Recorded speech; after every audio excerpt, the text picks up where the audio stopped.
টাঙ্গাইলের মাইজ বাড়ির ভাইরা কেমন আছেন আপনারা সবাই?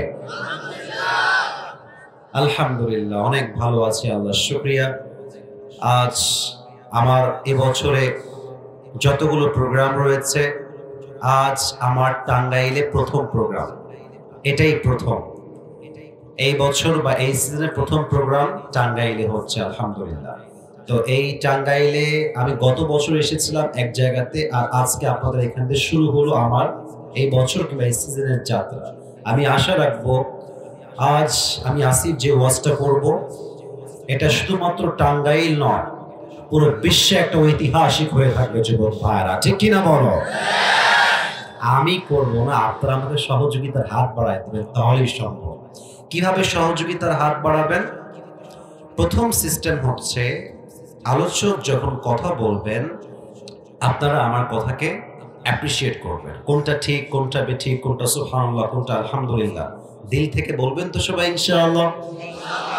আচ্ছা, 2 নাম্বার কথা হচ্ছে, আজ এই মাহফিলটা অনেক ইউটিউবার ভাইরা রেকর্ড করছে, কালকে এটা ইউটিউবে যাবে, ফেসবুকে যাবে, সব জায়গায় ছড়িয়ে যাবে। আচ্ছা, আপনারা আমাকে ফেসবুকে আগে দেখেছেন তো নাকি? মানে আমার চেহারা আপনারা সবাই চেনেন নাকি? আপনারা দেখেন, যত ভালো ওয়াজ আপনারা আমার ফেসবুকে, ইউটিউবে, ইনস্টাগ্রামে বা টিকটকে যেখানেই শুনেছেন, প্রত্যেকটা ওয়াজ মাহফিলের পরিবেশ সুন্দর ছিল বিধায় আমার কথাটা সুন্দর হয়েছে। পরিবেশ খারাপ থাকলে বক্তার কথা কখনো সুন্দর হয় না। তো আমি আশা রাখবো যে আমার শ্রোতা এতটা কোয়ালিফাইড হবে, এতটা সুন্দর হবে যে তারা প্রত্যেকটা কথাকে কাট টু কাট অ্যাড করে কথা বুঝে দেন তারা আমার কথাকে রিপ্লাই করবে। রাজি আছেন তো সবাই ইনশাআল্লাহ? সবাই একটা কাশি দেন। গলা ঠিকঠাক হয়ে গেছে? একটা তাকবীর দেন, এমনি জাস্ট একটা তাকবীর দিবেন, পরে গিয়ে আমরা 3 তাকবীর দিব। প্রথমে একটা তাকবীর দিয়ে গলা ঠিক করেন, লিল্লাহি তাকবীর। আল্লাহ তাআলা এই তাকবীরকে কবুল করুন, সকলেই পড়ুন আমিন। শুরু করছি আমি আমার ভূমিকার কথা।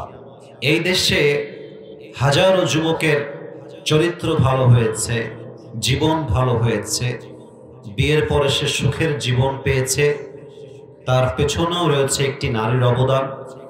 এবং এই পৃথিবীতে হাজার পুরুষের চরিত্র নষ্ট হয়েছে, হাজার পুরুষের জীবন নষ্ট হয়েছে, তার পেছনে দায়ীও রয়েছে একজন চরিত্রহীন নারী। যুবক ভাইরা, একজন নারী যেমন চাইলে একজন যুবকের জীবন পরিবর্তন করতে পারে চরিত্র দিয়ে, বিয়ের মাধ্যমে হালাল ভাবে, ঠিক তেমনি ভাবে একজন নারী চরিত্রহীন হলে জাস্ট একজন যুবকের জীবন নষ্ট হয়, ইটস নট লাইক দ্যাট। বরং একজন চরিত্রহীন বেপর্দা নারীর জন্য হাজার হাজার যুবকের জীবন নষ্ট হয়ে যায়। এ কথাকে আমি মিথ্যা বললাম না সত্যি বললাম? এই যে আমার প্রবাসী ভাইরা বিদেশে যায়, রেমিটেন্স যোদ্ধা, they are the remittance fighter of our country. আমাদের দেশের সবচেয়ে বড় যোদ্ধা হচ্ছে প্রবাসী ভাইরা। আমার কাছে খুব কষ্ট লাগে এটা দেখে যে প্রবাসী তার মাথার ঘাম পায়ে ফেলে দিনরাত পরিশ্রম করে কষ্ট করে টাকা কামাই করে, টাকা উপার্জন করে, আর তার বউ মেয়ে যখন নিমক হারাম হয়, সম্পূর্ণ নিমক হারামই হয়। যুবক ভাইরা, স্বামী আছে বিদেশ, স্বামী তার হাড় ভাঙ্গা পরিশ্রমের টাকা পাঠায় দেশের মাটিতে, আর বউ সেই টাকা দিয়ে এমবি ভরে ইমোতে পরপুরুষের সঙ্গে নষ্টামি করে বেড়ায় টাঙ্গাইলের ভাইরা। ওই বইয়ের উপরে আল্লাহর লানত। আল্লাহ এদেরকে পরিপূর্ণ চরিত্রবান হওয়ার তৌফিক দান করুন, আমিন। সবচেয়ে বড় সত্য কথা হচ্ছে, প্রবাসী বউদের জীবনে যেমন কষ্ট বেশি, প্রবাসীর জীবনেও কষ্ট তেমন বেশি। দেখেন, আপনি আপনার বউকে রেখে বেশির চেয়ে বেশি 10 দিন থাকবেন, দেখবেন মাথায় পেইন শুরু হয়ে গেছে, কখন যাবো বউয়ের কাছে, জ্বালা শুরু হয়ে যাবে। আর প্রবাসী, ইস, বছরের পরে বছর প্রবাসে পড়ে আছে, খাওয়া নাই, দাওয়া নাই, ঘুম নাই, পাগলের মতো খাটছে। তার বউ যদি ঠিকঠাক হয়, চরিত্রবান হয়, প্রবাসী পুরো জীবনটাই তো জান্নাতের জীবন হয়ে যায়, ঠিক কিনা বলে? আচ্ছা, আল্লাহ তাআলা প্রত্যেকটা মেয়েকে এটা বোঝার তৌফিক দান করুক। সকলে আমরা দিল খুলে পড়ছি আমিন। প্রশ্ন করছে, উত্তর দেন। আমরা কি চাই যে আমাদের এদেশে ইসলামী রাষ্ট্র কায়েম হোক? না, আওয়াজটা আস্তে হয়ে গেল। চাই? আমরা কি চাই আল্লাহর জমিনে আল্লাহর দ্বীন কায়েম হোক? আমরা চাই? চাই চাই আমরা কি চাই এই পুরো সংসদ সদস্য চলবে, প্রত্যেকটা সদস্যের একটাই কথা, আমরা নেতৃত্ব দিব দেশকে, টাকার জন্য নয়, সম্মানের জন্য নয়, গাড়ির জন্য নয়, বাড়ির জন্য নয়, প্রত্যেকটা স্লোগান হবে একটা, আল্লাহর জমিনে আল্লাহর দ্বীন কায়েম করবার জন্য আমরা ঐক্যবদ্ধ হয়ে নেতৃত্ব দিতে চাই। যুবক ভাইরা, আল্লাহ যেন এটা তৌফিক দান করে, পড়া আমিন। এই দেশে এই কোরআনের সংবিধান চালু হলে কি হবে? এই দেশে সুদ বন্ধ হবে, ঘুষ বন্ধ হবে। আচ্ছা, আমার সামনে আজকে ক্যামেরা আছে মনে করেন 15 থেকে 20টা বা 10টা। আমি যদি এখানে আরো কয়েকশো ক্যামেরা লাগাই, মনে করেন যে এই পাশে 200 ক্যামেরা, এই পাশে 200 ক্যামেরা, আমার সামনে 1 লক্ষ মানুষ, ফর এক্সাম্পল। আমি ওয়াজ করছি, আমার প্রিয় ভাইরা সুদ খাবেন না, খবরদার, সুদ খাওয়া হারাম, ঘুষ খাওয়া হারাম। সারা রাত ওয়াজ করলাম, 2-1জন লোক বলবে যে কথাগুলো ঠিকঠাক বলেছেন, আসলে সুদ না খাওয়াই উচিত। 2-1জন লোক ভালো হইলে হতেও পারে, বাট অধিকাংশ লোক কিন্তু সুদখোরি থেকে যাবে। আগামীকাল যদি ডক্টর ইউনূস সাহেব সহ সবাই মিলে দেশের সংসদে একটা আইন পাশ করে যে যেই ছেলে বা যেই যুবক বা যেই মেয়ে বা যেই মুরব্বী সুদ খাবে বা ঘুষ খাবে, তার 20 বছরের জেল এবং 30 লক্ষ টাকা জরিমানা। আপনি দেখবেন পরশুদিন থেকে পুরো দেশের সুদ আর ঘুষ বন্ধ হয়ে যাবে। সংসদে আইন পাস হওয়া লাগবে। সংসদে আইন পাস করে যা করা যায় এটা ওয়াজ করে করা যায় না। কথা কি বোঝা যায়? একটা হচ্ছে সরকারের আইন, যে তুমি করলেই জেল, করলেই ফাঁসি, করলেই পিটানি, ওইটা এক সাবজেক্ট, ওয়াজ আর এক সাবজেক্ট। ওয়াজে হেদায়েত হইলে হইতেও পারে, নাও হইতে পারে, বাট সংসদে আইন পাস হলে 80% সুদের সংখ্যা, ঘুষের সংখ্যা কমে যাবে, ঠিক কিনা বলে? এই জন্য আমরা স্লোগানে বলি, আল কোরআনের আলো ঘরে ঘরে জ্বালো নয়, সংসদে জ্বালো। বলেন তো সবাই, আল কোরআনের আলো, আল হাদিসের আলো। আল্লাহ যেন তাই কবুল করে, সকলে দিল খুলে পড়া আমিন। আমার এই সোনার বাংলাদেশে হাজার হাজার যুবক নষ্ট হয়ে যাচ্ছে শুধুমাত্র মাদকের কারণে। এখানে আমার অনেক মুরব্বী আব্বাজানরা আছেন। আব্বাজান, আমি আপনাকে কলিজার থেকে আপনাকে আমি ভালোবাসি। আমি আমার দাদাকে কখনো দেখিই নাই, ছবিতেও দেখি নাই, বাস্তবেও দেখি না। দাদা যে কেমন ছিল আমি জানিই না। তো মুরব্বীদেরকে দেখলে আমার মনে হয় যে আমার দাদারা আমার সামনে বসে আছে। আমি আপনাদের একটা কথা বলছি, মাইন্ড করবেন না। এখানে যারা শ্রোতারা এসেছেন, তো আমি যদি এখনো আপনাদের পকেট চেক করি, এই মাঠে অনেকের পকেটে এখন বিড়ির একটা প্যাকেট পাওয়া যাবে। মাফ করে দিবেন, আমার কথা রাগ করবেন না। তো আপনি ওয়াজ শুনতে আসছেন কেন? আপনি ভাবেন যে ইসলাম হচ্ছে একটা ধর্মের নাম, কোরআন হচ্ছে একটা গতানুগতিক ধর্মীয় পুস্তক, আর রসুল হচ্ছেন একজন সাধারণ নেতা। এটা আপনার জীবনের সবচেয়ে ভুল ধারণা। এই কোরআন এটা কোনো গতানুগতিক ধর্মীয় পুস্তক নয়। এটা হচ্ছে এমন একটা কিতাব, এটা হচ্ছে কমপ্লিট কোড অফ লাইফ, যার যেখানে যখন যেটা দরকার এটা এই কোরআনে দিয়ে দিয়েছে একজন, তিনি কে? আচ্ছা বলেন তো সবাই, আমাদের নবীর নাম কি? মুহাম্মাদুর রাসূলুল্লাহ সাল্লাল্লাহু আলাইহি ওয়াসাল্লাম। আচ্ছা, নবী কি শুধু আপনার আমার না সবার? আর একবার কোন, আপনার আমার না সবার? ওয়ামা আরসালনাকা ইল্লা রাহমাতাল লিল আলামিন। I have sent you as a mercy for the entire universe, for the entire world. নবী হে, আমি আল্লাহ তাআলা আপনাকে গোটা বিশ্বের জন্য, সবার জন্য রহমত করে পাঠিয়েছি। সুবহানাল্লাহ। তো নবী যিনি, উনিও সবার। আচ্ছা, এই যে কোরআনটা আল্লাহ তাআলা নাজিল করেছেন, এটা হচ্ছে শুধুমাত্র আপনার আমার না সবার? বুঝি নাই, আপনার আমার না সবার? তাহলে যেটা নাজিল করা হলো এটাও সবার, কথা কি বোঝা যায়? আবার যার উপরে নাজিল করা হলো তিনিও সবার। আবার যিনি নাজিল করলেন সে আরশে আজিম থেকে, তিনিও সবার। সুবহানাল্লাহ! ইসলাম কতটা ব্রড, কতটা বিশাল! আপনি বিড়ির প্যাকেট দিয়ে বোঝাতে চান যে হুজুর যতই ওয়াজ করেন বিড়ি আমি ছাড়ি নাই, ছাড়বো না, এক কথায় আমি অটল। আমি অবাক হয়ে যাই মাহফিল থেকে ফেরার সময়, মাহফিল থেকে বের হচ্ছি, একদম রাস্তার উপর যুবক দাঁড়িয়ে দাঁড়িয়ে টানতেছে ওখানে দাঁড়ায় দাঁড়ায়। আয় হায় হায় হায়! প্রিয় ভাইয়েরা, আল্লাহ আমাদের সবাইকে হেদায়েত দান করুক, আমরা সকলেই দিল খুলে পড়ছি আমিন। আর দ্বিতীয় কারণ, যুব সমাজ নষ্ট হয়ে যাচ্ছে গানের পাল্লায় পড়ে। আজ দেখবেন বিয়ে হইলে মুরব্বীরাই ডিজে গান বাজিয়ে মেয়ের বিয়ে দিয়ে দেয়। তো মুরব্বীকে বলবেন যে মুরব্বী মুরব্বী, বিয়ের বাড়িতে ডিজে গান কেন? বলছে বাবা একটা মাত্র মেয়ে, ডিজে গান না বাজালে কি বিয়েটা হয় বলো? এগুলো হচ্ছে উপরে ফিটফাট, ভেতরে পুরোটাই সদরঘাট। আমি আবার অবাক হলাম যে আমাদের এই বাংলাদেশে গতকাল এসেছিল পাকিস্তানের টপ ফেমাস একজন সিঙ্গার, তার নাম হচ্ছে আতিফ আসলাম। আমার কাছে বড্ড কষ্ট লাগে আমি যখন দেখি যে কোনো ভিন দেশি গায়ক এসে আমাদের দেশে গান গায়, আর আমাদের দেশে কিছু চরিত্রহীন নিকৃষ্ট জাতির মেয়েরা বেপরদায় গিয়ে কনসার্টে এমন ভাবে নিজের দেহ অঙ্গ প্রত্যঙ্গকে শো করে নাচ করে বেড়ায়, হাজার হাজার যুবকের চোখ ঈমান চরিত্র সব নষ্ট হয়ে যায়।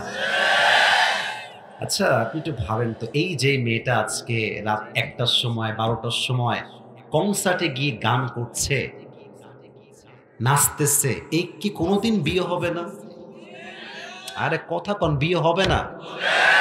এই যে ছেলে মেয়ে একসঙ্গে নাচতেছে, ছেলের গায়ের সঙ্গে মেয়ের গাল লাগতেই আছে, এর চরিত্র কোথায়? এর সম্মান কোথায়? এর দেহের মূল্য কোথায়? আজকালকার মেয়েদের কাছে তার দেহ এবং সতীত্ব এতটা সস্তা হয়ে গেছে, মনে হয় চায়ের দামের মতো সতীত্ব বিক্রি হয়ে যাচ্ছে যুবক ভাইয়ের আজকে। তবে সব মেয়েকে, I don't measure everyone equally, সবাইকে এক পাল্লা আমি আসিফ মাপি না, সবার কাছে ভিন্ন ভিন্ন চরিত্র আছে। তবে একটা কথাই স্পষ্ট, যা রাত 1টার সময় গিয়ে কনসার্টে গিয়ে নিজের দেহকে প্রদর্শন করে নাচ গান করে বেড়ায়, সে মেয়ে যেই হোক না কেন ভদ্র ফ্যামিলির সন্তান সে হতে পারে না। 2 নম্বর কথা একটু বুঝে শুনবেন, গান শুনলে যাদের মজা লাগে একটু বুঝে শুনবেন, গান যাদের মজা লাগে তাদের এই কলবটা অসুস্থ। আচ্ছা এখন আমরা আছি যেই সালে, এই সালটার নাম কত সাল? 2000। আমার সাথে কথা কন ভাই, কথা কইলে আমার ভালো লাগে, বলেন সবাই কত সাল? আচ্ছা আমি আপনাকে নিয়ে গেলাম আরো 100 বছর আগে, 1924 সাল। তখন কি ডাক্তার ছিল? মেডিকেল ছিল? হসপিটাল ছিল? ক্লিনিক ছিল? তখন ছিল ওঝা। ওঝার কাছে কেউ যদি এসে বলতো যে স্যার আমাকে সাপে কেটেছে, ওঝা মরিচ আর লবণ বাটতেন, বেটে একটা প্লেটে রাখতেন আর বলতেন তোমার জিহ্বাটা বের করো। জিহ্বা বের করলে তার জিহ্বায় লবণ দেওয়া হতো, মরিচ দেওয়া হতো, আর বলা হতো ম্যান হাউ ইট টেস্ট, স্বাদ কেমন বলো। তো সে যদি বলতো যে স্যার স্বাদটা আমার কাছে পাইনসা পাইনসা লাগে, তখন ওঝা বুঝে ফেলতেন যে তাকে একটা বিষাক্ত সাপে ছোবল দিয়েছে। কারণ সাপ যখন মানুষের দেহে ছোবল দেয়, মানুষের দেহের প্রথম ক্ষতি কি হয়? জিহ্বার স্বাদটা মরে যায়। Exactly to the same way মানুষের জীবনে সবচাইতে বিষাক্ত সাপের নাম হচ্ছে শয়তান। শয়তান যখন মানুষকে ওয়াসওয়াসায় ফেলে, সঙ্গে সঙ্গে তার ঈমানের স্বাদ মরে যায়। তখন নামাজ পড়তেও ভাল লাগে, গান শুনতেও ভাল লাগে। আর যখন ঈমানের স্বাদ মরে যায়, যুবকরা তোমরা বুঝে এই কথাটা ঠিক বলবা, তখন বোরকা পরে হাত মোজা পরে ঘুরতেও ভাল লাগে, আবার পার্কে গিয়ে বাদাম খেয়ে প্রেম করতেও মেয়েদের ভাল লাগে। আর যেভাবে বোরকা পরে আসে, ওফ সুবহানাল্লাহ। আর ये लड़की तो अभी के भी जन्नत से भाग के दुनिया में आई है यार, এত ভালো মেয়ে। বাট কথা হচ্ছে ওর অন্তরটা অসুস্থ, তাই তার বোরকা পরতেও ভাল লাগে, প্রেম করতেও ভাল লাগে, ঠিক কিনা বলো? 3 নাম্বার কথা, আল গিনা ইউমবিতু নিফাক ফিল কলব, যে গান বেশি বেশি শোনে তার হৃদয়ে নিফাক তৈরি হয়, ইমানের নূরটা দূরীভূত হয়ে যায়। গান শুনতে শুনতে, মদ খেতে খেতে, জেনা করতে করতে, সুদ খেতে খেতে একটা লেভেল মানুষের এমন হয়ে যায়, তখন গুনাহ যে আমি করছি এই অনুভূতিটাই হারিয়ে যায়। টাঙ্গাইলের ভাইরা, ঠিক কিনা বলে? আল্লাহ আমাদের এই জাতিকে, এই দেশকে হেফাজত করুক। আমরা সকলেই দিল খুলে পড়ছি আমিন। আর কথা বাড়াতে চাই না ভূমিকাতে, এখনই আমি আমার মূল আলোচনায় ফিরে যেতে চাই। সবাই যারা এসেছেন, বউ আছে কার কার একটু হাত তুলবেন? বউ আছে? আচ্ছা, মুরব্বীরা হাত নামা। মুরব্বীরা হাত তুলেছে, সর্বনাশ। আচ্ছা, হাত নামা।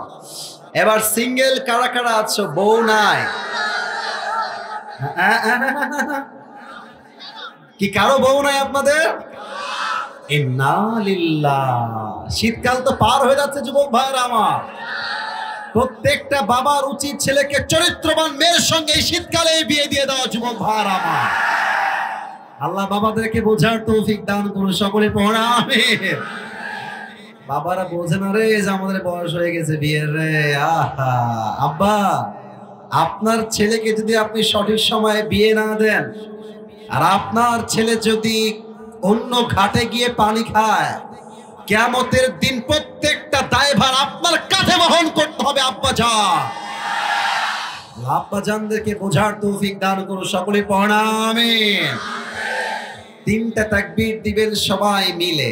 প্রথম তাকবীর দিবেন আমার বিবাহিত ভাইরা, দ্বিতীয় তাকবীর দিবেন আমার সিঙ্গেল ভাইরা। I would like to test the power of people. কাদের শক্তি কত বেশি আজ আমি চেক করতে চাই। মুরব্বী আব্বাজান, বিবাহিত ভাইরা, সবাই একটা কাশি দেন। মুরব্বীরা আপনারা চুপ থাকবেন, আব্বাজান আমার দাদাজান একদম চুপ থাকবেন না। সিঙ্গেলদেরকে আজকে হারাতেই হবে, দেখা যাক কে পারে। তাকবীর দাও বিবাহিত ভাইরা, তাকবীর দেন। লিল্লাহি তাকবীর।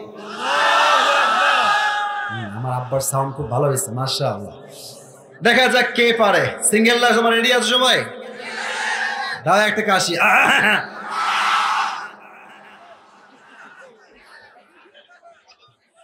কোন কাশি দিলি রে বাবা তোরা?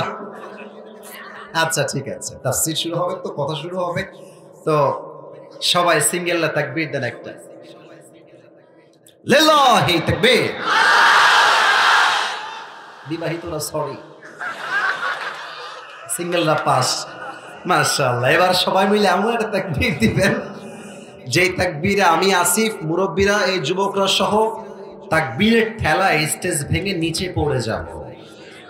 আচ্ছা সবাই কাশি দেন। লিল্লাহি তাকবীর। আল্লাহু আকবার। আল কোরআনের আলো, আল হাদিসের আলো, কোরআন হাদিস যেখানে আমরা আছি সেখানে, আলেম ওলামা যেখানে আমরা আছি সেখানে, টাঙ্গাইলবাসী যেখানে আমরা আছি সেখানে, মাইজবাড়িবাসী যেখানে আমরা আছি সেখানে। আল্লাহ তাআলা আমাদের সবাইকে কবুল করুন, সকলেই দিল খুলে পড়া আমিন। একটা অ্যানাউন্সমেন্ট দিয়েই ওয়াজ শুরু হবে। আজ একটা গিফট নিয়ে আসছি আপনাদের জন্য, নিবেন? সবাই পাবেন না, একজন একজন। আমি আমার একটা নিজের ইউজ করা পাকিস্তানি টুপি, এটা স্পেশালি আমি আমার জন্য অর্ডার করেছিলাম, মেক টু অর্ডার। আমি অর্ডার দিয়েছি তাই পাকিস্তান থেকে এটা আসছে, একটু ভাব নিলাম আর কি। তো যাই হোক, এই টুপিটা আমার পার্সোনাল টুপি, এটা আমি ইউজ করেছি। এটা মূলত আজ ইহা किसी को मिलने वाला नहीं है, ये नसीब की बात है, ये सिर्फ एक इंसान को ही मिलेगा। বাট যোগ্যতা লাগবে একটা। এই টুপিটা যে পেতে চাও, সত্যি খুব দামি, কিন্তু ভাব নিচ্ছি সত্যি, কিন্তু দামি কিন্তু সত্যি ভাই। এটা দামি টুপি, আমি দিতে চাই যে কোনো একজনকে। যোগ্যতা হচ্ছে খুবই খুবই সহজ। আমি আসিফ এখন থেকে যে বিষয়ে ওয়াজ করি, it's a very different topic. হয়তো বা আপনারা এরকম ওয়াজ আগে শোনেন না, একদম ডিফারেন্ট বিষয়। এগুলো মাহফিলে খুব কমই বলি বলতে গেলে আমরা। আমি যে বিষয় ওয়াচ করব এটা একটা জীবন কাহিনী হবে, জীবন থেকে কথা বলবো এবং জীবনের একটা স্টোরির একটা লেসন থাকে। প্রত্যেক ঘটনাটা শিক্ষা আছে না? কারে কথা কই ভাই, প্রত্যেকটা ঘটনার পেছনে একটা শিক্ষা আছে না? এই ঘটনা বলবো এবং শিক্ষা বলবো। আপনি চাইলে আপনার মোবাইল ফোনে লিখতে পারেন অথবা আপনি চাইলে কাগজে কলমেও লিখতে পারেন। শেষে গিয়ে আমি যখন প্রশ্ন করব, যদি কেউ বলতে পারে তাকে এই টুপিটা আজ আমরা পরিধান করিয়ে দিয়ে সম্মানিত করব। রাজি আছেন?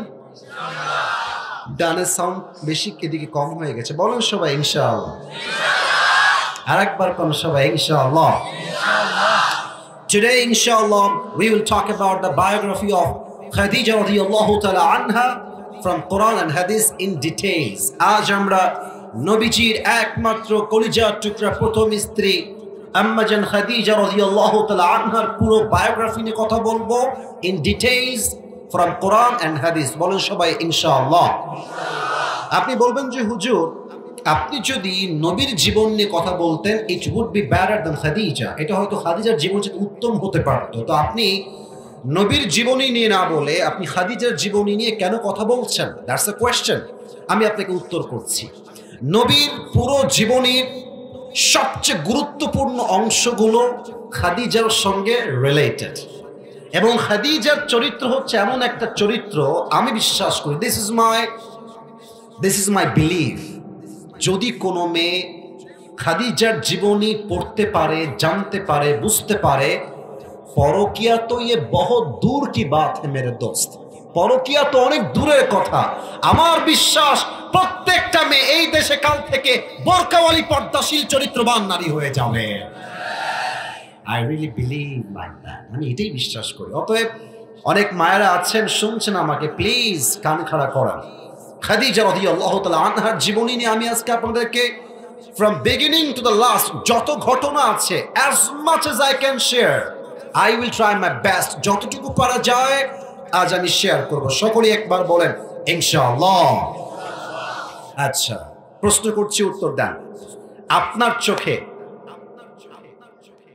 আপনার চোখে, আপনার চিন্তায়, আপনার পার্সপেক্টিভ থেকে, from your personal point of view, from your personal point of thinking, আপনার চিন্তা থেকে, আপনার দৃষ্টিকোণ থেকে আপনার কি মনে হয় নবীর স্ত্রী খাদিজা রাদিয়াল্লাহু তাআলা আনহার সম্মান ইসলামে কম না বেশি?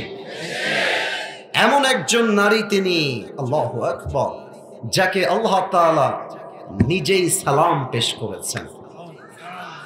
সুবহানাল্লাহ পড়লেন না আপনারা সবাই? এবং আল্লাহ তাআলা জিবরাইলকে দিয়ে জানিয়েছেন নবীর মাধ্যমে যে খাদিজাকে জানিয়ে দাও তার রব আল্লাহ তাআলা তার উপরে খুশি আছে, সেও যেন তার রবের উপরে খুশি হয়ে যায়। সুবহানাল্লাহ। তার জন্ম হচ্ছে 555 খ্রিস্টাব্দীতে মরুময় আরব নগরীতে তিনি জন্মগ্রহণ করেছেন। তার বংশের নাম হচ্ছে কুরাইশ বংশ। বলেন সবাই কি বংশ? নবীজির জন্মের 15 বছর আগে, I repeat again, আমি আবার বলছি, মুরব্বীরা, যুবকেরা কান খাড়া করো। নবীজির জন্মের 15 বছর আগে, ইসলাম প্রচারের ঠিক 55 বছর আগে খাদিজাকে এই পৃথিবীতে একজন মহিয়সী নারী করে পাঠিয়েছে একজন। আওয়াজ দিয়ে বলেন তো সবাই, তিনি কে? সেই সময় সবচেয়ে একটি দামি বংশের নাম বা সিভিলাইজেশনের নাম ছিল হিজাজ। It was the center of civilization culture. সভ্যতা এবং সংস্কৃতির মূল কেন্দ্রবিন্দু ছিল হচ্ছে এই যে নামটা বললাম, এই নামের লোকেরা, এই বংশের লোকেরা। এবং এই হিজাজের যে সমস্ত ব্যক্তিবর্গরা ছিল তারাই মূলত কাবার দেখভাল করত, দেখাশোনা করত। তো খাদিজা রাদিয়াল্লাহু তাআলা আনহা হচ্ছেন এমন একজন নারী যার বাবা, সবাই জানেন আপনারা, আমি জানি, যার বাবা সবচেয়ে বড় ব্যবসায়ী ধনী মানুষ ছিলেন। সুবহানাল্লাহ পড়বেন না আপনারা? আমাদের দেশে দেখবেন যে মেয়ের বয়স মাত্র 17 বা 16, বাস বিয়ের শাদীর প্রস্তাব আসা শুরু হয়ে যায়। আর আমার কাছে অবাক লাগে যে মুরব্বীরা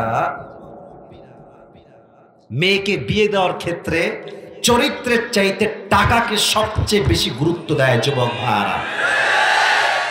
হুজুররাও ঠিক কয়। হায় হায় হায় হায়। আসলে কি জানেন, আমি এই 4 দিন আগে কোনো একটা মাহফিলে বলেছিলাম, 4-5 দিন আগে, যে কত টাকা হলে একটা মেয়েকে বিয়ে করা যায় বাবারা লিস্ট দেওয়া দরকার আমাদেরকে। কারণ এই বাংলাদেশে আজকে হাজার হাজার যুবক তার পছন্দের মেয়েকে বিয়ে করতে পারে না জাস্ট টাকার জন্য। যুবক ভাইরা আমার, আব্বাজান সাবধান হয়ে যান। মেয়ের বিয়ে হবে টাকাওয়ালার সঙ্গে নয়, মেয়ের বিয়ে হবে চরিত্রবান যুবকের সঙ্গে। টাঙ্গাইলের ভাইরা আমার, খাদিজার বয়স যখন একটু বেড়ে গেল, প্রস্তাব আসা শুরু হয়ে গেল খাদিজার বিয়ের জন্য। খাদিজার আব্বাজান সবচেয়ে চরিত্রবান যুবক, তার নাম হচ্ছে আবু হালা জাহরা। সন্ধান পেলেন খাদিজার একজন স্বামী হিসেবে, পাত্র হিসেবে। জাস্টিফাই করলেন চরিত্রবান কিনা, পছন্দ হলো, বিয়ে হয়ে গেল। সুবহানাল্লাহ নাই সবার আপনাদের? প্রথম বিয়ে হলো। ইনি কই যায়? চাদরওয়ালা, চাদরওয়ালা ভাইজান, বসেন। হ্যাঁ বসে গেছে। খবরদার এই ভুল কইরেন না। এই মাহফিলে আসা যাবে, বসা যাবে, খাওয়া যাবে, ঘুমানো যাবে, বাট উঠে যাওয়া যাবে না যুবক ভাইরা, ঠিক কিনা বলো? খবরদার কেউ উঠবে না। এদিকে তাকান তো।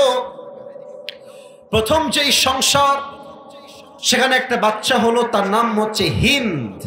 টাঙ্গাইলের ভাইরা নাম কি? হিন্দ। বাচ্চা হওয়ার পরে একটু বড় হলো, একটু ভেরি লিটল বিট। আমার একটা ছোট্ট বোন আছে, নাম হচ্ছে বুশরা। কেউ কি দেখছেন ইউটিউবে, ফেসবুকে? একদম ছোট। ওকে একজন বলছে, তোমার ভাই কি ওয়াজ করে বলো, বলছে কথা বলেন ঠিক কিনা। ছোট্ট একটা বাচ্চা মেয়ে। তো যখন হিন্দের বয়স একদম কম, ছোট্ট বয়স, হঠাৎ করে বাবা শেষ, ইন্তেকাল করলেন। ইস, আমি যখন এই হাদিসটা পড়ছিলাম, আমার 5 আগস্টের কথা মনে হয়েছে।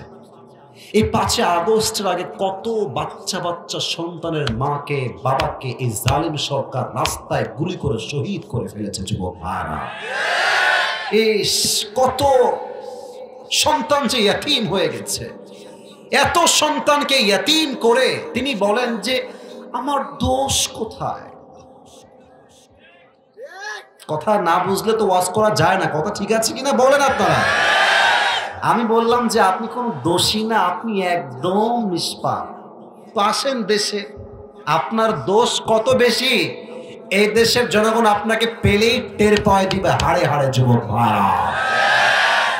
আসলে কি জানেন, এই বেঈমান যে হয়তো তার মাথায় এই চিন্তা থাকেই না যে আমি একটা বেঈমান। ও ভাবে যে यार मैं तो अभी के भी जन्नत से भाग के दुनिया में आई हूं। মারা গেল। আর সত্য কথা হচ্ছে 5 আগস্ট থেকে আমরা এটা বুঝতে পেরেছি, আপন মানুষ বা প্রিয় মানুষ যার হারায়, একমাত্র সেই বোঝে তার কষ্ট আর যন্ত্রণা কত বেশি। দুনিয়ার কেউ আর এই কষ্ট বুঝতে চায় না যুবক ভাইরা আমার। হিন্দের বাবা খাদিজার স্বামী শেষ, প্রথম স্বামী। একটা লম্বা সময় গ্যাপ গেল, কোনো বিয়ে নাই। সেকেন্ড টাইম তার আব্বাজান আবার বিয়ে দিলেন আরেক যুবকের সঙ্গে, তার নাম হচ্ছে আবু তাহের। বিয়ে হয়ে গেল, বাচ্চা হলো, সেই স্বামীও মারা গেল। ইসরে, প্রথম স্বামীও মারা গেছে। ভাই আপনি কথা বুঝে শুনবেন, আমি আপনাকে কোনো ফালতু কথা বলছি না, প্রত্যেকটা কথা ফ্রম হাদিস, একটু বুঝবেন। প্রথম স্বামীও মারা গেছে, দ্বিতীয় স্বামী মারা গেছে। আরে ভাই, আজকে এই দেশে একটা মেয়ের স্বামী মরা তো অনেক দূরের কথা, একবার ডিভোর্স হয়ে গেলে তো আর বিয়ে হতে চায় না যুবক ভাইরা। প্রথম স্বামী মারা গেছে, দ্বিতীয় স্বামীও মারা গেছে, তৃতীয় আবার সেটাও মারা গেছে। তো খাদিজা রাদিয়াল্লাহু তাআলা আনহা, শি ওয়াজ ডিপ্রেসড, হতাশ, কষ্টে। 3টা স্বামী, 3টাই মারা গেল। হাদিসে আসছে তাকাররারা খাদিজা আন্নাহা লাম তাতাযাওয়াজ মাররাতান উখরা। এবার খাদিজা নিয়ত করলেন, জীবন যদিও পার হয়ে যায়, আমি জীবনে আর কখনো দ্বিতীয় বিয়ে করতে যাব না, যতক্ষণ পর্যন্ত আমার রব, আমার আল্লাহ তাআলা আমাকে একজন আদর্শবান যুবকের সন্ধান না দিবেন, যতক্ষণ পর্যন্ত আল্লাহ নিজে আমাকে একজন স্বামীর সন্ধান না দিবেন, আমি জীবনে আর কখনো বিয়ের পিঁড়িতে বসতে চাই না। এটাই শেষ বিয়ে আমার। এই চিন্তা করে তিনি বসে আছেন, হঠাৎ করে একজন বান্দি দৌড় দিয়ে আসছে, দাসী এসে বলছে, খাদিজা আপনি বসেন। আপনাকে একটা খবর দিব, আপনি ভেঙে পড়বেন না, আপনি বসেন। বসিয়েছে, বলছে কি হয়েছে তোমার, তুমি এত অস্থির কেন হে দাসী? বলছে আপনি বসেন, আপনি একটা খবর দিব, আপনি হতাশ হয়ে যাবেন না। বলছে কি খবর বলো। বসে গেছে, বলছে খাদিজা, আপনার স্বামী তো মারা গেছে, আমি জানি আপনি অনেক কষ্টে আছেন, আপনার মাও নাই, বাবাও নাই, কেউ নাই, স্বামীও নাই, আপনার বাবা তো ব্যবসায় থাকে বাহিরে, বাবা তো ছিল ফিজিক্যালি জীবিত, আজ আপনার বাবা ইন্তেকাল করেছে। হায় হায়, একটা মেয়ের জীবনে মাও নাই, স্বামী নাই, বাবা ছিল শেষ সম্বল, বাবাও হারায় গেছে। আর আমি আসি বিশ্বাস করি একজন মেয়ের জীবনে প্রথম ভালোবাসার নাম তার বয়ফ্রেন্ড নয়, প্রথম ভালোবাসার নাম স্বামী নয়, একজন মেয়ের জীবনের প্রথম পুরুষের ভালোবাসার নামই হচ্ছে বাবার ভালোবাসা। খাদিজার আব্বাজান মারা গেছে, এবার খাদিজা এত বড় আঘাত পেলেন, এই কষ্ট আমি আপনাকে বলে বোঝাতে পারবো না যে কত বড় একটা কষ্টের আঘাত তিনি পেয়েছেন। এদিকে বাবা হচ্ছে কোটি কোটি টাকার সম্পদের ব্যবসা। আপনারা একটা ব্যবসা আছে, এটা হচ্ছে ইম্পোর্টের ব্যবসা, নাম শুনছেন আপনারা? ওই যে ব্যবসা কেমন জানেন? বিদেশ থেকে প্রোডাক্ট নিয়ে এসে দেশে সেল করা, অথবা দেশের প্রোডাক্ট বিদেশে পাঠিয়ে বিদেশে সেল করা। আমার কথা কি বোঝা যায়? তো খাদিজার বাবার হচ্ছে এই বিজনেস ছিল, দেশ থেকে মাল বাহিরে বিক্রি করতেন, আবার বাহিরের মাল দেশে নিয়ে এসে দেশে বিক্রি করতেন। বড় একটা ব্যবসা, সিরিয়া, ইয়ামান, মিশর সব জায়গার ব্যবসা ছিল। এত বড় ব্যবসা একজন মেয়ে কেমনে সামলায়? এখানে একটা মেসেজ আছে সবার জন্য এই হাদিস থেকে। যুবক ভাইরা আমার দিকে তাকাও, মুরব্বীরা একটু আমার চোখে চোখ রাখবেন। ইসলাম, এই ছেলে কথা কে বলে? এখানে কারা বসে আছে এগুলো? একদম চুপ, কলিজারা বাবুরা, একদম একদম কথা বলো না, তোমরা আমার ভালোবাসার মানুষ, একদম চুপ থাকো। আমাদের জন্য মেসেজ এখানে একটা, আপনি চাইলে আপনার মেয়েকে পড়াশোনা করাবেন, কোনো সমস্যা নাই। আপনার মেয়ে এসএসসি দিবে, এইচএসসি দিবে, আপনার মেয়ে অনার্স দিবে, আপনার মেয়ে মাস্টার্স কমপ্লিট করবে। তবে হ্যাঁ, একটা শর্ত ইসলাম দিয়েছে, শিক্ষার জন্য যেন আপনার মেয়ের পর্দার চুল পরিমাণ কোনো ক্ষতি না হয়ে যায়। আপনি মাস্টার্স কমপ্লিট করে আসবেন প্রিয় বোন, আর কলেজের ফ্রি মিক্সিং এ গিয়ে আপনি আপনার সতীত্ব বিক্রি করে ফেলবেন, ওই শিক্ষার দরকার আমাদের নাই যুবক ভাইরা আমার। Islam allowed women to study, but there is one condition, that is they have to maintain the hijab. শুধুমাত্র পড়াশোনা করলেই হবে না, চরিত্র এবং পর্দা দুটোকেই রক্ষা করে চলতে হবে, ঠিক কিনা বলেন? খাদিজা এত কোটি টাকার ব্যবসা, it's a big challenge man, it's a very big challenge. বাবার এত কোটি টাকার সব ব্যবসা, খাদিজা একজন মহিলা হয়ে সমস্ত ব্যবসাকে সুষ্ঠুভাবে পরিচালনা করেছেন। সুবহানাল্লাহ পড়েন সবাই। একটা পর্যায়ে গিয়ে ব্যবসায় একটু লস শুরু হয়ে গেল, বিশ্বাসঘাতক বেড়ে গেল। উনি দেখতে পাচ্ছেন ব্যবসায় আমার লস হয়ে যাচ্ছে, এবার তিনি ভাবছেন যে আমি কোনো বিশ্বাসঘাতককে চান্স দিব না। যেই যুবক সত্য বলে, যার কথা সত্য, যার কথা কাজে মিল আছে, এমন কাউকে দিয়ে বিজনেস করাবো। কথা কি বোঝা যায়? তোমরা কথা বলে এদিকে তাই, কথা কি বোঝা যায়? আচ্ছা, উনি সন্ধান শুরু করলেন যে কে আছে। একজন দাস এলো, এসে বলল, খাদিজা এই তল্লাটে একজন যুবক আছে যার উপাধি হচ্ছে আল আমিন। সুবহানাল্লাহ নাই আপনাদের? না, এটা সুবহানাল্লাহ আমি মানব না, জোরে বলতে হবে, আরেকবার বলতে হবে। আমার নবীর মতো বিশ্বস্ত এই জমিনে দ্বিতীয় আর কেউ কি হতে পারে? সে কোন বন্ধু বলো বড় বিশ্বস্ত, কার কাছে মন খুলে দেয়া যায়, কার কাছে প্রাণ খুলে বলা যায়, হওয়া যায় বেশি আশ্বস্ত, তার নাম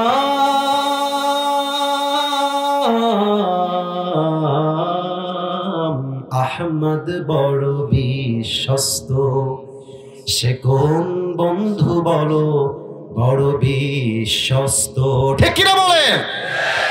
যে জন কখনো ব্যথা দিতে জানে না, সে জন কখনো মুছে দেয় বেদনা যে জন কখনো ব্যথা দিতে জানে না, সেজন কখনো মুছে দেয় বেদনা হৃদয়ের হাহাকার আপন করে নিতে। আর কার বুক এত প্রশস্ত, আহমদ বড় বিশ্বস্ত, সে কোন বন্ধু বলো বড় বিশ্বস্ত। ঠিক কিনা বলে? আমার নবীর মতো চরিত্রবান বিশ্বস্ত যুবক আল্লাহর রেজাল্টে কেউ হইতে পারে না। খাদিজার কাছে প্রস্তাব আসলো, মুহাম্মদকে ডাক দাও, তার মাধ্যমে ব্যবসা শুরু করে দিবা, তোমার ব্যবসায় হিউজ পরিমাণ লাভ হয়ে যাবে। বলছে তাই তো, যাও তোমার সবাই তাকে ডেকে নিয়ে আসো আমার দরবারে। মুহাম্মদের কাছে যাওয়া হলো, বলা হলো তোমাকে একজন বিশ্বস্ত নারী যার ব্যবসা অনেক বড় ডাকছে, তোমাকে কিছু মূল সম্পদ দিবে, ব্যবসা করবা আবার ফেরত দিবা। মুহাম্মদ চলে আসছে। তবে এখানে একটা ঘটনা বাকি থেকে গেছে। আচ্ছা, আপনারা যারা আছেন, যাদের বউ নাই, ভালো বউ কি আমরা সবাই চাই? মুরব্বী হাসে কেন রে ভাই? তোমরা কও সবাই আমরা কি ভালো বউ চাই? নিজে ভালো তো দেশ ভালো। তুমি এক ঘাটে পানি খেয়ে বিয়ে করবা, তোমার বউ 10 ঘাটে পানি খেয়ে তোমাকে বিয়ে করবে। আহা, নবীজি আসার আগেই ওই বাচ্চাটা কি ওঠে না বসে? কোনটা? বসো না উঠতেছো? বসো বসো, ধরো ধরো ধরো। না না, খবরদার যাওয়া যাবে না, বসে পড়ো। এদিকে তাকান সবাই। আচ্ছা, 12টা বেজে পার বলে কি ওয়াজ করা যাবে না আজকে? আরে আমার তো বিশ্বাস টাঙ্গাইলের মানুষ কোরআনকে এত ভালোবাসে, শেষ রাত পর্যন্ত ওয়াজ হলেও সবাই শেষ পর্যন্ত বসে দোয়া করে বাসায় ফিরে যাবে। তাকবীর দেন সবাই মিলে, লিল্লাহি তাকবীর। খাদিজা, গভীর অন্ধকার রাত, আমাবস্যার রাত, মেঘের কোনো ছাউনি নাই, পুরো আকাশটাই অন্ধকার হয়ে আছে। তিনি স্বপ্নে দেখছেন আকাশে লম্বা একটা চাঁদ উঠেছে, চাঁদের আলোতে পুরো পৃথিবীটাই আলোকিত হয়ে গেছে। তিনি ঘর থেকে বের হয়ে আসছেন, দেখছেন আকাশে বিশাল লম্বা একটা চাঁদ, চাঁদটা অনেক সুন্দর, চাঁদের আলোতে পুরো পৃথিবীটা আলোকিত হয়ে গেছে। খাদিজার চোখ যখন চাঁদের দিকে গিয়েছে, উনি দেখছেন চাঁদটা আকাশ থেকে তার বুকের দিকে নেমে আসছে। এটা দৃশ্য দেখে খাদিজা চমকে উঠেছে। চাঁদ ভেঙে বুকের দিকে নেমে আসছে। How can it possible man? এটা কেমনে সম্ভব? ঘুমটা হঠাৎ করে ভেঙে গেছে। এই স্বপ্নের ব্যাখ্যা কি হবে? খাদিজার মাথা ঘুরছে, স্বপ্ন কি দেখলাম? খাদিজার চাচা, তার নাম হচ্ছে ওয়ারাকা বিন নাফেল, সে একজন স্বপ্নের ব্যাখ্যাবিদ ছিলেন, ব্যাখ্যা দিতেন। খাদিজা ঘুম থেকে উঠেই চাচার কাছে দৌড়, চাচা যান, এই স্বপ্ন দেখেছি, মা চাবিরু হাদাল হুল, এই স্বপ্নের ব্যাখ্যা কি হবে চাচা? চাচা এবার তাওরাত খুলেছেন, ইনজিল খুলেছেন, দেখছেন স্বপ্নের ব্যাখ্যা কি হবে। তো উনি পড়ে অবাক হলেন, বলছেন খাদিজা, গুড নিউজ, তোমার জন্য একটা গুড নিউজ। কি গুড নিউজ? বলছে আল্লাহ তাআলা শেষ যুগের নবীকে তোমার স্বামী হিসেবে কবুল করতে চলেছে। না সুবহানাল্লাহ হয় না? জোরে সোরে পড়েন সবাই সুবহানাল্লাহ। বলছে আল্লাহু আকবার, সত্যি নিউজ, এটা সত্য? বলছে অবশ্যই সত্য, wait for the right time, অপেক্ষা করো। এবার সে বাসায় ফিরে আসছে। ঠিক তারপরের দিন উনি রিসার্চ করেছেন যে শেষ নবী দেখতে কেমন হবে, তার চোখ কেমন হবে, নাক কেমন হবে, তার চরিত্র কেমন হবে, তার চেহারার রং কেমন হবে, তার হাইট কেমন হবে, তার ঠোঁট কেমন হবে, তার কথা কেমন হবে, সব রিসার্চ করেছে। তারপরের দিন নবীজি তার বাসায় আসছে বিজনেসের জন্য, ব্যবসার জন্য। তো আচ্ছা, আপনাদের বাসায় কি 3 রুম আছে না 2 রুম আছে না? আরে ভাই কথা কোন, বাসায় 2-3 রুম আছে না আপনাদের? আচ্ছা দেখেন, এটা হচ্ছে একটা বাসা, এটা হচ্ছে রাস্তা। তো দেখবেন যে বাসার কিছু রাস্তায় বাসা থাকে, ওই বাসার ওই জানালাটা খোলা থাকে। তো রাস্তা দিয়ে যখন মানুষ হেঁটে যায়, দেখবেন জানালার ভিতর টিভি চলছে না কে বসে আছে, রাস্তা দিয়ে সব দেখা যায় মাঝে মাঝে। আবার আমাদের গ্রামগঞ্জের যে বাসাগুলো আছে, ওই বাসাতে দেখবেন এক ঘর থেকে আরেক ঘরে জানলা দেওয়া আছে, জানলা দিয়ে দেখা যায় যে ওই ঘরে কি করছে সবাই, এটা অনেক সময় হয়। তো সেখানে দুইটা ঘর ছিল, এক ঘরে নবীজি বসে আছেন, আর এক ঘরে খাদিজা বসে আছেন। তো খাদিজা খবর পেয়েছে যে মুহাম্মদ নামের সেই যুবক যে আল-আমিন আমার বাসায় আসছে। দেখছে যুবকটা দেখতে কেমন, দেখি তো এক নজর দেখবো। জাস্ট জানালার ফাঁক দিয়ে একবার তার চেহারা দেখেছে, এই চাঁদের মতো নুরানি চেহারা দেখে খাদিজা কনফার্ম হয়ে গেছে এটাই হচ্ছে আমার শেষ নবী, এটাই হচ্ছে আমার স্বামী। কিন্তু প্রিয় ভাইয়েরা আমার, যুবকদের মেয়ে পছন্দ হইলে সহজে প্রস্তাব দিতে পারে, কিন্তু মেয়েদের পছন্দ হইলে মেয়েরা সহজে প্রস্তাব দিতে পারে না। কারণ আমাদের লজ্জা শরম একটু কম, মেয়েদের লজ্জা একটু বেশি। তো খাদিজা প্রস্তাব দিবে কেমনে, মহাবিপদে পড়ছে। তো খাদিজার একজন দাস ছিলেন, দাসী, তার নাম হচ্ছে নাফিসা। বলেন সবাই, নাম কি? নাফিসা। বলছে এদিকে আসেন আপনি। নাফিসা এসেছে, টাকা দিচ্ছে, খাবার দিচ্ছে, অনেক কিছু দিয়েছে নাফিসাকে। বলছে এত খাওয়াচ্ছেন কেন আপনি আমাকে, কি হয়েছে আপনার, কিছু বলবেন, কোন আবদার আছে আপনার? তো বলছে না না এমনি খান, সমস্যা নাই। ভাই, মানুষ যখন কিছু পেতে চায় তখন সে দেওয়ার জন্য ব্যাকুল হয়ে যায়, ঠিক কিনা বলেন? আমরা বলি না কোথায় কোথায় কিছু পেতে হলে, স্যার কয় আপনারা কর না, কিছু পেতে হলে দিতে হয়। তো অনেক খাওয়াইছে, খাওয়ানোর পর যখন পেট ভরে গেছে, তো নাফিসা বলছেন না, একটা মতলব তো আপনার অবশ্যই আছে, নয় আপনি হঠাৎ করে এত খাবার কেন খাওয়াচ্ছেন? তো বলছে যে হ্যাঁ একটা মতলব আছে, আসলে রাগ করবেন না চাচি, ওই যে যুবকটা বসে আছেন ওই ঘরে, আল-আমিন তার উপাধি, বলছো আমার খুব ভালো লাগছে তাকে বিয়ের পাত্র হিসেবে, তো আপনি একটু আমার পক্ষ থেকে প্রস্তাবটা নিয়ে যাবেন। বলছে ও আচ্ছা আচ্ছা, আমি তো আগেই বলেছিলাম ডাল মে কুছ কালা তো জরুর হ্যায়, ঠিক কিনা বলে? তো এবার বলছে ঠিক আছে যান, আমি আপনার পক্ষ থেকে প্রস্তাব নিয়ে যাব। তারপরের দিন নবীজি তার বাসায় চলে গেছে। নাফিসা সুযোগ বুঝে বাসায় গিয়েছে, তো নক করেছে, ইয়া মুহাম্মদ গেটটা খোলো। গেট খুলেছে, দেখছে চাচি নাফিসা বাহিরে দাঁড়িয়ে আছে। আসেন আসেন, ওয়েলকাম, বাসায় আসেন। বাসায় এসেছে, নাস্তা দিয়েছে, খাবার দিয়েছে। তো মুরব্বীদের চালাক একটু বেশি হয়, বিয়ের সময় মুরব্বী ছাড়া বিয়ে করতে যাইও না, বাস খাইতে পারো না। এটা হাসি না, এটা সত্য কথা। তোমার জীবনে বয়স মাত্র 20, মুরব্বীর বয়স 70, তুমি যেটা এক মাসেও ধরতে পারবা না, মুরব্বী এক চান্সে এক চোখেই ধরে ফেলবে, ঠিক কিনা বলে? তো চাচি তো খুব চালাক, আমাদের মতো নর্মাল বোকাশোকা নয়, খেয়েছে, গল্প, আগে সম্পর্ক পাতিয়েছে। তো শেষে কে বলছে, মুহাম্মদ মাশাআল্লাহ you are looking very handsome, তুমি তো দেখতে অনেক সুন্দর, মাশাআল্লাহ তোমার দাড়ি সুন্দর, তোমার যুবক চেহারা, ইনকামও একটু একটু করছো, তো তুমি বিয়ে করো না কেন গো, তোমার বয়স তো 25 হয়ে গেছে। তো নবীজি যা বলেছেন এটা আমাদের হাজার হাজার যুবকদের কথা। বলছে আমি তো বিয়ে করতে চাই, বাট আমার কাছে টাকা পয়সা কিছুই নাই, আর টাকা যেহেতু নাই, মেয়ের বাপ টাকা আছে তো মেয়েকে বিয়েই দিবে না, ঠিক কিনা বলে? এবার নাফিসা বলছে খবরদার, টেনশন নাই, no no no no tension. শোনেন, আমার কাছে এমন এক পাত্রীর সন্ধান, এই মুরব্বী আব্বা যান আমার দিকে তাকান, যুবকের আমার দিকে তাকাও, মুরব্বীর চালাকি দেখেন। বলছে তাই, টাকার সমস্যা?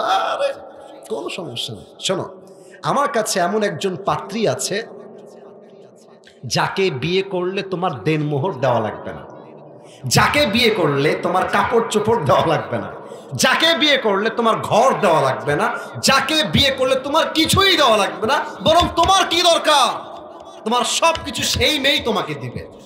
নবীজি বলছে আরে কমাল কি বাত है यार, ऐसी लड़की कहाँ मिल सकता है मुझे, এরকম মেয়ে কি দুনিয়ায় কেউ আছে নাকি? এবার নবীজি ডাক দিয়ে বলছেন নাফিসা মাসমুহা, সেই মেয়ের নাম কি বলেন আমাকে? নাফিসা বলছে সেই মেয়েটার নাম হচ্ছে ইসমুহা খাদিজা। আর নবীজি আগা গোড়াই খাদিজাকে দিল থেকে পছন্দ করেন। সুবহানাল্লাহ। ওই যে আমরা বলি না মিয়া বিবি রাজি তো ক্যা করেগা, বলছে তবে হ্যাঁ বিয়ের প্রস্তাব আসলেই বলে দিবা না যে হ্যাঁ আমি রাজি, আমাকে এখনই বিয়ে দেন, না না, প্রস্তাব আসলে ব্যক্তিত্ব ধরে রাখতে হবে। নবীজি ব্যক্তিত্ব ধরে বলছেন যে ঠিক আছে প্রস্তাব পেয়েছি, আমি খুশি হয়েছি, বাট আমি তো মানুষ একা না, আমার চাচা আছে। চাচার নাম কি গো?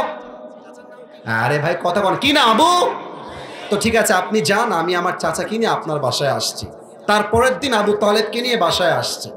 বিয়ের কথা হয়ে গেল, সবকিছু ডান, বিয়ে এখনই হয়ে যাবে।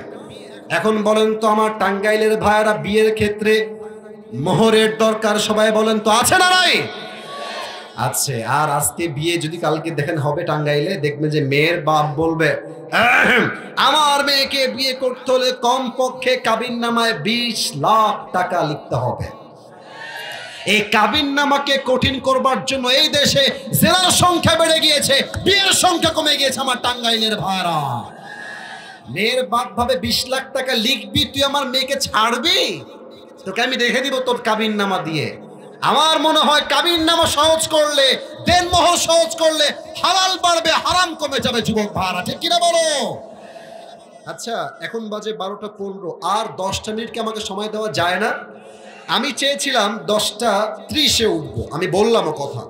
তো পরে ওরা বলছে হুজুর আমাদের দ্বিতীয় বক্তা কথা বলে প্রায় 2.5 ঘন্টা, 11:30 পর্যন্ত। পরে আমার সবাইকে আমি বকা দিলাম যে খবরদার এই কাজ করেন না, কমপক্ষে আমাকে উঠতে হবে 10টা 30-এর মধ্যে বা 11টার মধ্যে। পরে তারা কনভিন্স হয়ে আমি 11টার পরে এখানে আসছি। তো 11টার সময় আসছি, বাজে হচ্ছে 12টা 15। মাত্র 10টা মিনিটকে আমাকে দেওয়া যাবে আজকে ইনশাআল্লাহ? আচ্ছা সবাই যারা আছেন, এখন যারা আছেন, 2-1 যুবক উঠে গেছে, মুরব্বীরা গেছে আমি জানি, কারণ শীতের রাত, সবাই শেষ পর্যন্ত চাইলেও থাকতে পারে না, আর সবার বাসার পরিস্থিতি একরকম নয়।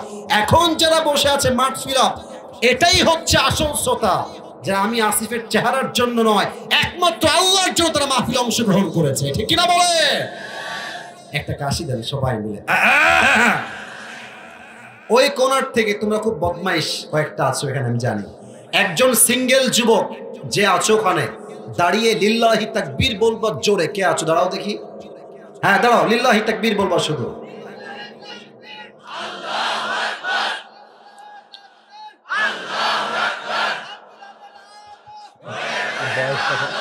বাচ্চা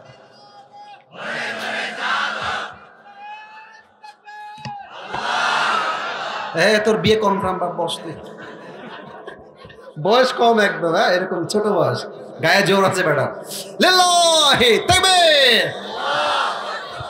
আচ্ছা বিয়ের মোহর কি হবে আলোচনা চলছে। আবু তালেব ডাক দিয়ে বলছে খাদিজা আমার কাছে দেওয়ার মতো কিছুই না, আমি অনেক গরিব ঘরের সন্তান, আমার ভাতিজা মুহাম্মদ গরিব ঘরের সন্তান, আমি তোমার মোহর হিসেবে জাস্ট 20টা উট দিব, 20টা উট তুমি কি অ্যাকসেপ্ট করবা? খাদিজা বলছেন আপনারা যা দিবেন তাতেই আমি খাদিজা খুশি, আমার কোনো প্রবলেম নাই।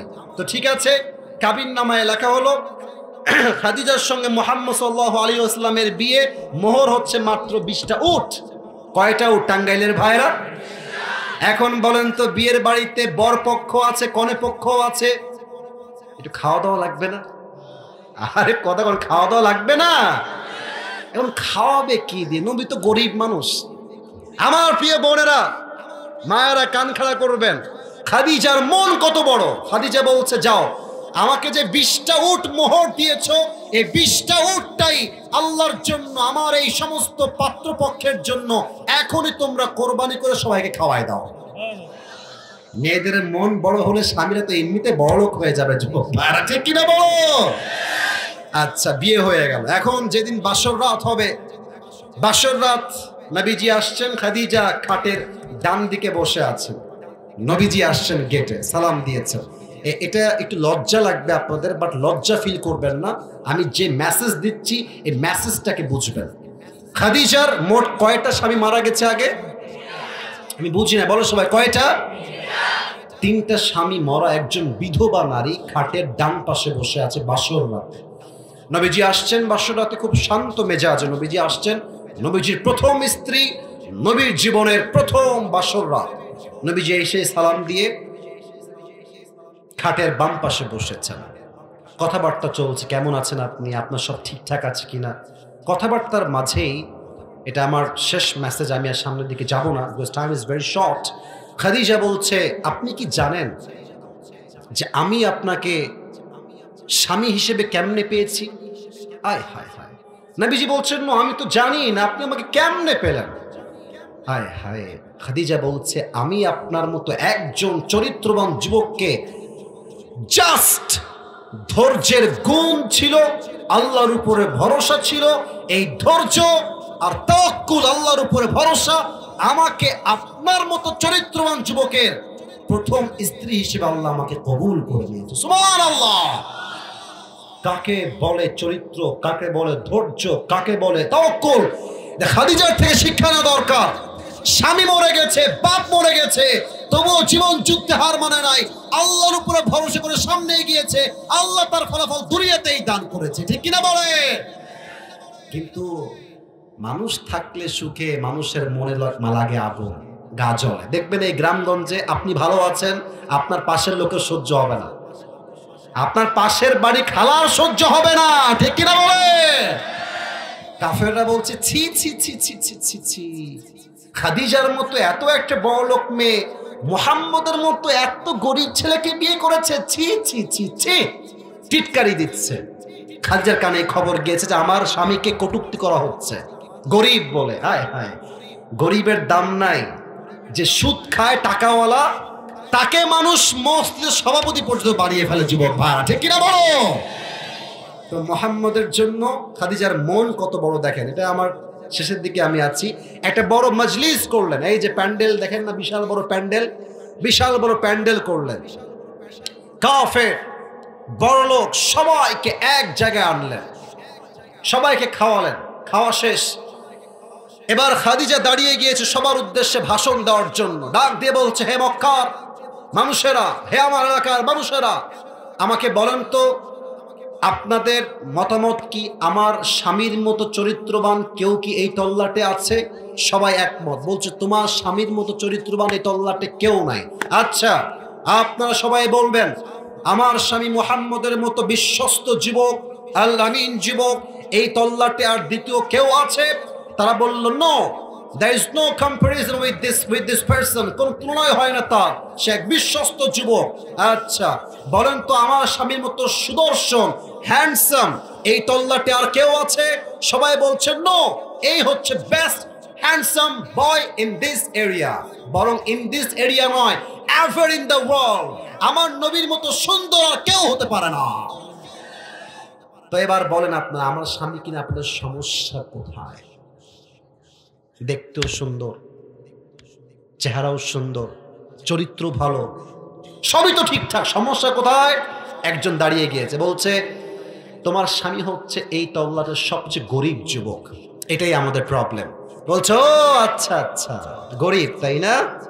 শোনেন সবাই, আজ আমি খাদিজা ওপেনলি সবার সামনে অ্যানাউন্সমেন্ট দিচ্ছি, ঘোষণা, আমি খাদিজার সমস্ত সম্পদ আজ থেকে আমি আমার স্বামী মুহাম্মদের নামে লিখে দিলাম। এবার কি সমস্যা বলেন? সমস্যা মানে সমস্যা কইলে তো জুতার বাড়ি, কারণ আমার নবী এখন পুরো আরব বিশ্বে সবচেয়ে ধনী যুবক হয়ে গিয়েছে। সুবহানাল্লাহ পড়ে সবাই। ওয়াজাদাকা আইলান ফাগনা, নবীকে ধনী বানিয়েছে একজন, আওয়াজ দিয়ে বলেন সবাই তিনি কে? তবে যতই ধনী হন আর যতই বড় লোক হন, অভাব কিন্তু দরজা একদিন নক দিবে, কড়া নাড়বে। অভাব আসলে কি করবেন? ফাতেমা রাদিয়াল্লাহু তাআলা আনহা 3 দিন যাবত না খাওয়া, আলী 3 দিন যাবত না খাওয়া, নবীর কাছে আসছে, নবী হে আতিনি শাইআন, কিছু খাবার দান করেন, খেতে চাই আমরা। নবীজি বলছে, ফাতেমা শোনো আম্মা জান, আমার কাছে 5টা বকরি আছে, 5টা দোয়া আছে, তুমি কোনটা নিতে চাও? ফাতেমা 3 দিন যাবত ক্ষুধার্ত, আলী 3 দিন যাবত ক্ষুধার্ত, হাসান হোসাইন 3 দিন যাবত না খাওয়া। ফাতেমার ধৈর্য কত বড়! আব্বা জান, আমার 5টা বকরির দরকার নয়, 5টা দোয়া শিখাই দিলেই আমি ফাতেমা খুশি হয়ে যাব। সুবহানাল্লাহ পড়ে সবাই। বাসায় ফিরে আসছে ফাতেমা, আলী বলছে, এই ফাতেমা তোমার হাত থাকা কেন? চাল কই, ডাল কই, ভাত কই? বলছে, হে আলী, আমি আমার প্রিয় বাপের কাছে চেয়েছিলাম দুনিয়া, আমার আব্বা আমার 2 হাত ভর্তি আখিরাত দিয়ে আমাকে বাসায় ফেরত পাঠিয়েছে। সুবহানাল্লাহ। আলী বলছে, না না খবরদার, এটা আমি মানবো না, আমার খাবারের দরকার আছে, আমি বাবার কাছে আবার যাব। এবার জামাই তার শ্বশুরের কাছে আসছে, ইয়া মুহাম্মদ, হে আমার নবী ইয়া রাসূলুল্লাহ সাল্লাল্লাহু আলাইহি ওয়াসাল্লাম, ইয়া মুহাম্মদ বলা যাবে না। সাহাবায়ে কেরাম নবীকে বলতেন ইয়া রাসূলুল্লাহ, ইয়া হাবিবাল্লাহ, নবী হে, শ্বশুর আমার, আপনি আমাকে আতিনি শাইআন, কিছু খাবার দান করেন। নবীজি বলেছেন আগেরবার 5টা বকরি, এবার বলছেন হে আলী, আমার কাছে আছে 5000 বকরি আর আছে 5টা দোয়া, তুমি কোনটা নিতে চাও? আলী বলছে নবী হে, 5000 বকরি মাইনাস আমার লাগবে না, আমাকে 5টা দোয়া শিখাই দিলে আমি খুশি হয়ে যাব। বলছে তাহলে তুমি আমার সঙ্গে পড়ো, আপনারা পড়েন। সবাই কাশি দেন। ইয়া আউয়ালাল আউয়ালিন, স্লোলি পড়েন বাট বুঝে পড়েন। ইয়া আখিরাল আখিরিন, ইয়া যাল কুওয়াতিল মাতিন। এই দুইটা শব্দ খুব সহজ, শেষের দুইটা সবাই জোরে বলবেন। ইয়া রাহিমাল মাসাকিন। 5 নম্বর শব্দ আরো সহজ, এটাকে আরো জোরে বলবেন। ইয়া আরহামার রাহিমিন। এই 5 শব্দের দোয়া কালকে ইউটিউবে আপলোড যাবে, তোমরা কিন্তু মুখস্থ করে নিও। এই 5 শব্দের দোয়া যেই বান্দা অভাবে আমল করবে, যে মুরব্বী অভাবে পড়বে, টাকা নাই, ছেলে কথা শোনে না, বাড়িতে ডাল নাই, চাল নাই, ভাত নাই, বরকত নাই, ব্যবসায় লস, চাকরিতে লস, সব জায়গায় লস আর লস।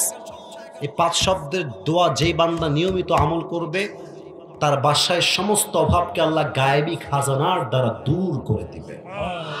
5 শব্দের দোয়া সবাই পড়বেন। সবাই রাজি আছেন তো ইনশাআল্লাহ? তাকবীর দেন, লিল্লাহি তাকবীর। এই টুপিটা পুরস্কার দিতে চাই। পুরো ওয়াজটাকে আমি জাস্ট 2 মিনিটে বলবো, কেউ যদি এর মাঝে উঠে যায় ও লুঙ্গি টাইনা ধরে বসায় দিবেন, ঠিক আছে? সবাই একটা কাশি দেন দেখি।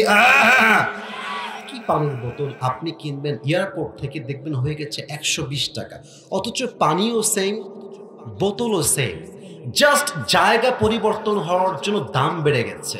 তো তোমাকে যে মানুষ মূল্য দেয় না, তুমি যে মূল্যহীন, তার মানে তুমি যে মূল্যহীন তা নয়, তুমিও তোমার জায়গা পরিবর্তন করো, দেখবা তুমিও মূল্যবান হয়ে গেছো, ঠিক কিনা বলো?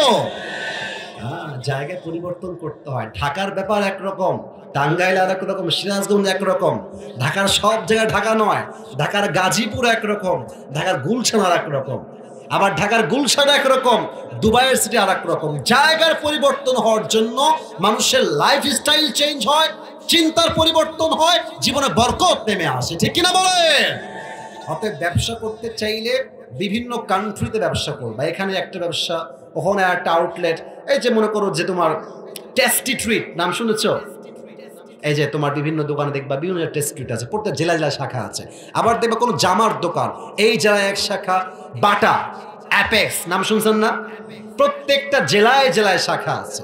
তো খাদিজার ব্যবসা এরকম ছিল, এখানে একটা, ওখানে একটা, এই দেশে ওই দেশে, আর এক দেশে ওই দেশে, সব জায়গায় তিনি ব্যবসা করতেন। অতএব যদি জীবনে ভালো কিছু করতে হয়, চাকরি দিয়ে নয়, ব্যবসা দিয়ে করতে হবে, ঠিক কিনা বলেন?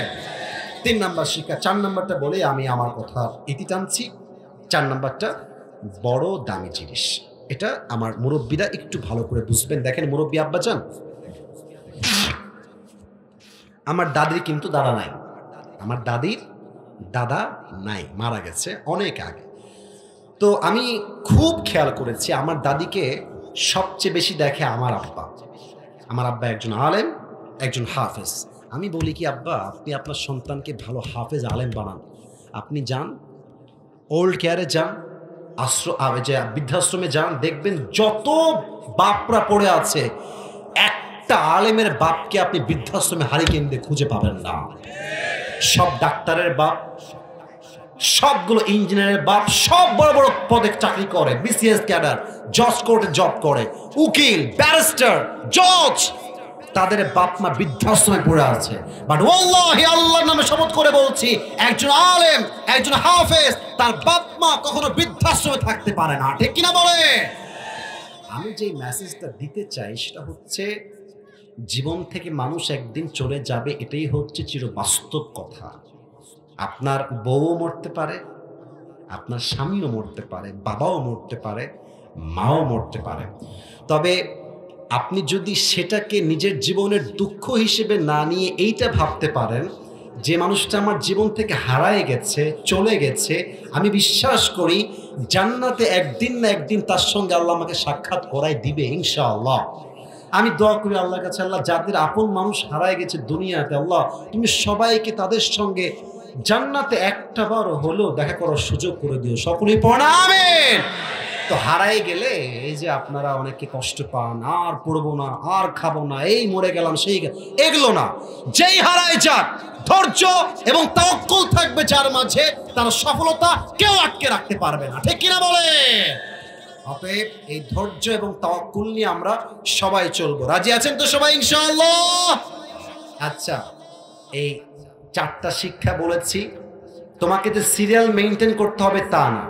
এই 4টা শিক্ষার মাঝে তুমি 3টা শিক্ষা বলতে পারলেও পাস। কে পারবা আমি জিজ্ঞেস করব, তুমি বললেই পাস। কে আছো দাঁড়িয়ে যাও।